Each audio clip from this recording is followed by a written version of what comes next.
it over to Mayor Tim Keller. Okay. All right.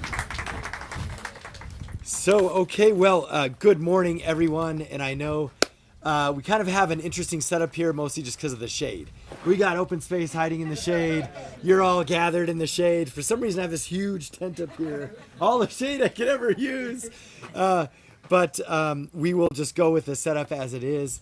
And we just have a relatively short ceremony here today, but it's an important one because we really are announcing one fundamental thing, which is that we are starting construction on the trail and the setup that you see here on this, formerly known as the pool property and now San Antonio Oxbow Bluffs open space. And so round of applause, that's a great thing.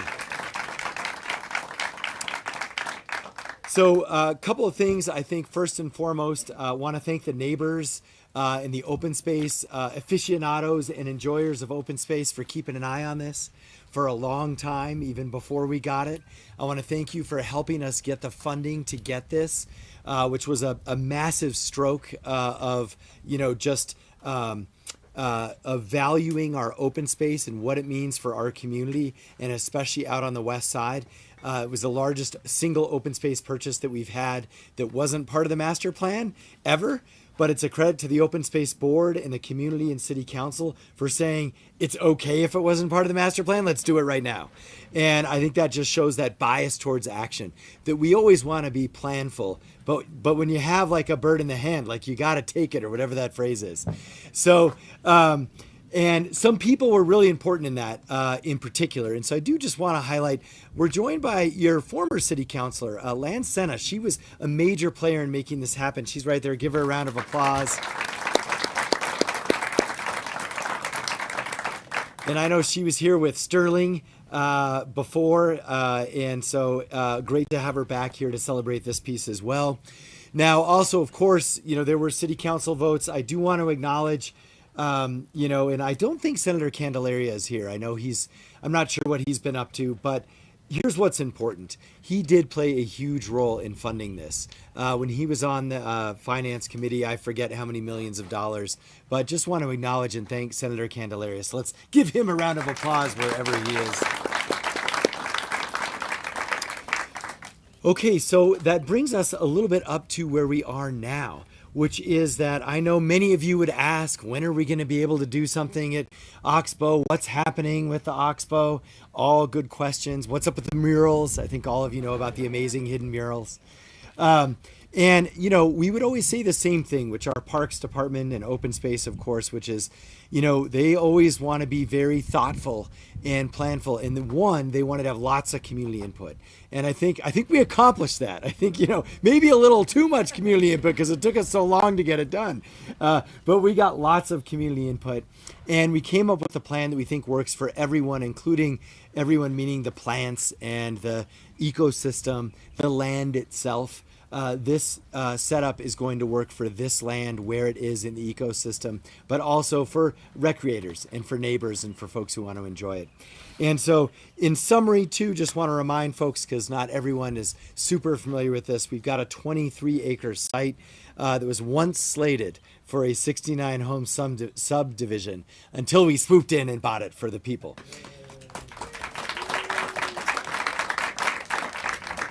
And so I think this does highlight what we can do when we work together. And we also, make sure we just had to secure the land. So we said, we'll do the planning after. We'll do all that after. And we did.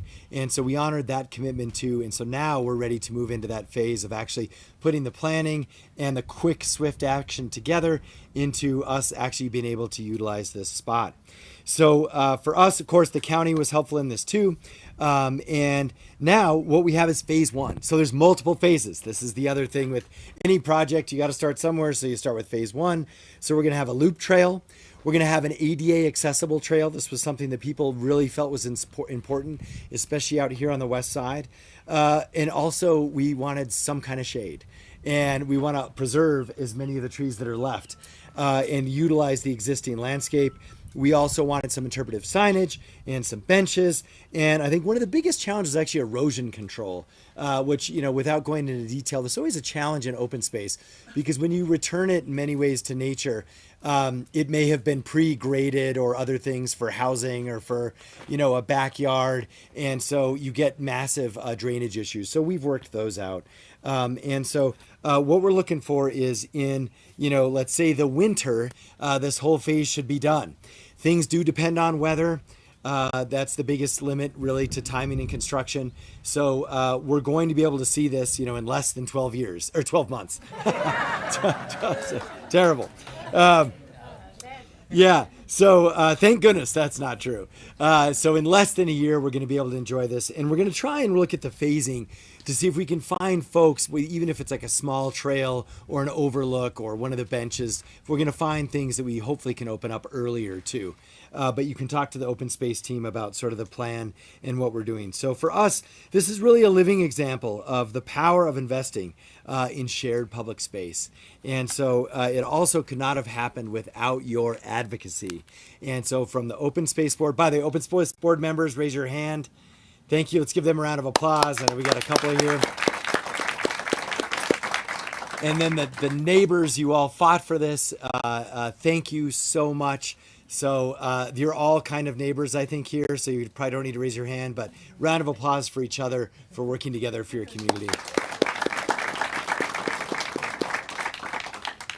Okay, so now let's hear from the expert. I think a woman that you all know. She's going to walk us through the details of this. Then we're going to do a tour if folks are interested. And also, we do have a little kind of semi-related ceremony at the end. So we'll save that for us together at the end. But please welcome our Superintendent of Open Space, Colleen Langan McRoberts.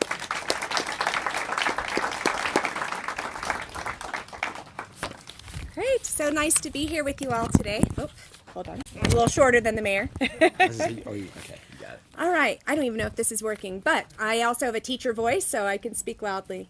It is such a privilege to be here with you all today and to stand amongst people who advocated so hard for the protection of this place.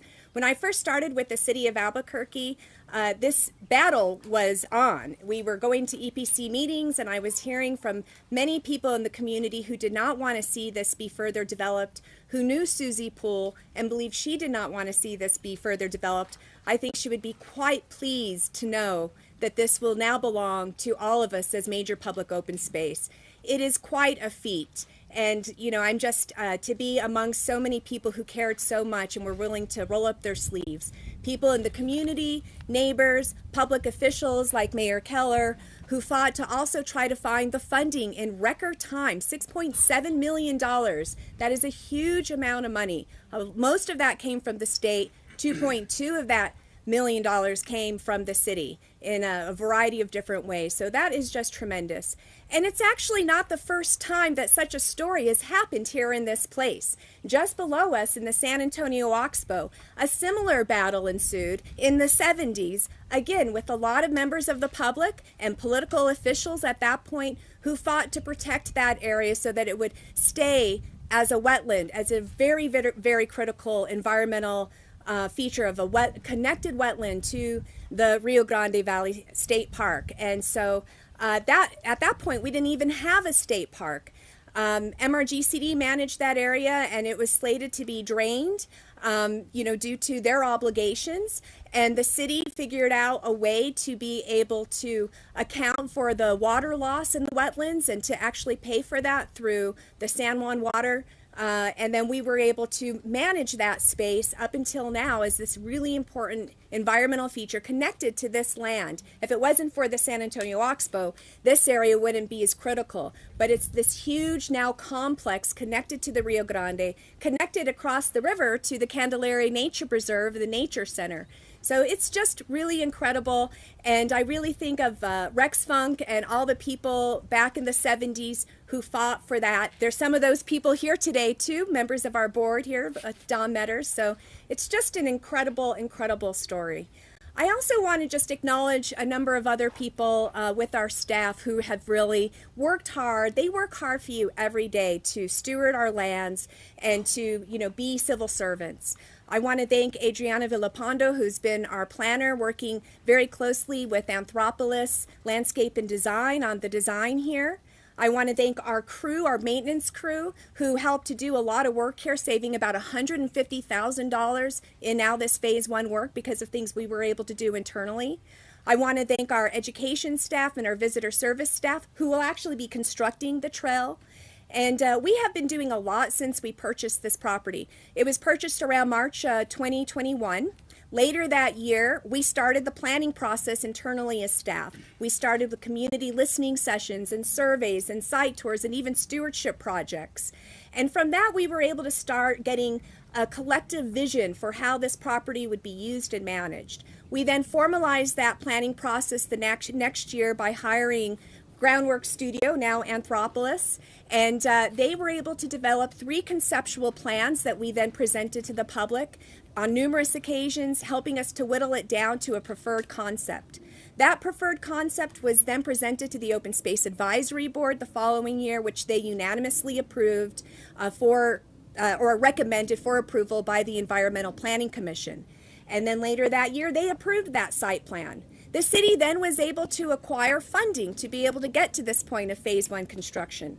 $1 million of park capital funds and $125,000 of state capital funds. We were then able to use that funding to develop the construction plans that we've been working on for the last year and a half and go through all the required permitting processes to now be at this point where we can hire landscape design to help us to actually come in here and implement phase one. So we have been very, very busy, and during that entire time, we have been actively involved in working with UNM, the Native Plant Society, Bosque School, and many other education groups to do surveys, to do educational events, and to really just further understand the connection of this place to the Oxbow. And also importantly, we have been developing an interpretive signage plan so that when we open this property to the public, we'll be able to tell the story to the common visitor that comes here and may not understand everything that went into making it what it is when they're enjoying the trails out there. The incredible story from an ecological standpoint and from a community activist standpoint as well. This is a place that's going to be cherished by communities into the future, thanks to the hard work that was done by everybody up to now. So I just want to thank you all so much. I also just want to read a quote from Rex Funk, the first superintendent of the Open Space Division. He was, again, one of the people who led the protection of the San Antonio Oxbow wetlands below us. I think what he had to say then resonates just as much today, which is a small group of determined people can stand up for what they believe and make a difference. And isn't that exactly what has happened here? It is just such a tremendous story. So I just thank you all, and I know who would really love to be here is we have great leadership at the Parks Department with our Director Simon. And we also have great leadership with Dennis Vasquez, who's the Deputy Director who oversees the Open Space Division. We have had his leadership with us for the past 3 years, and he has had a long career with the National Park Service for 40 years, as well as with state parks, and he has been just a rock for the Open Space Division in supporting us. This is actually his last day with us. He is going off into the sunset. He's going to go enjoy retirement, and what a privilege it has been to work with him. Yes, you want to go? Is that there? Yeah. You explain that a little bit. Okay. So we want to just give him a small token of gratitude. This tree cookie is from Naomi, which is the cottonwood tree that was removed during the Montano Bridge project. It has the open space seal on it. That's great. And Thank you so yes. much. Oh, that's special. It's a surprise. Yeah, thank you very much. You want to share anything? Okay. All right, let me just, Here you go. unprepared comments here. Albuquerque's a special city, special community. The fact that we have, do I have any volume here? The fact that we have these wonderful landscape features, the bosque, the foothills, the West Mesa, is so special. It characterizes what this city is all about, and people can relate to these natural features. And the fact that these have, over the past 40 years have been protected and preserved and are now being managed, for public enjoyment into the future is a very, very special feature about Albuquerque. I've had the opportunity to manage public lands all over the country, and the fact to see that a community has come together to manage and to protect these lands says a lot about the community. So thank you all for all you've done there. It's probably not. Yeah. Kick off the tour. Okay, yeah, I just want to mention for people who would like to just learn a little bit more from our staff, not only for what we're actually going to do here, but then also how we've been managing the wetlands, the San Antonio Oxbow. You may have some questions. We have our field biologist with us, Joe Strange. We have a great staff over here. They can answer lots of good questions for you. And we're hanging out here as long as you guys want us to, and available to answer questions. So, sometimes we say, thank you for coming, but really thank you for what you have done to make this possible today. I just see so many people in the audience right now, and I know that they worked so hard to get us here. So thank you very much. All right. Come on in, right there, because the tour's inside. Yeah, well, we'll start over here, actually. Start the tour over there. Thank you all so much for coming. Yes. Yeah.